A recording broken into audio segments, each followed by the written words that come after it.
Cuvântul gladiator înseamnă putere, curaj și sânge. Dar știai că în Coloseum au luptat și femei?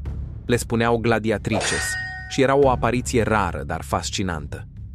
Cu scutul în mână și gladiusul strălucind în soare, sfidau nu doar adversarul, ci și regulile unei lumi dominate de bărbați. Avem chiar dovezi arheologice. Un relief descoperit la Halicarnas arată două femei, Amazon și Achilia, luptând în arenă, în echipament complet de gladiator. Iar scriitorul Cassius Dio ne spune că împăratul Domitian organiza lupte nocturne cu femei, spectacole care șocau și încântau Roma.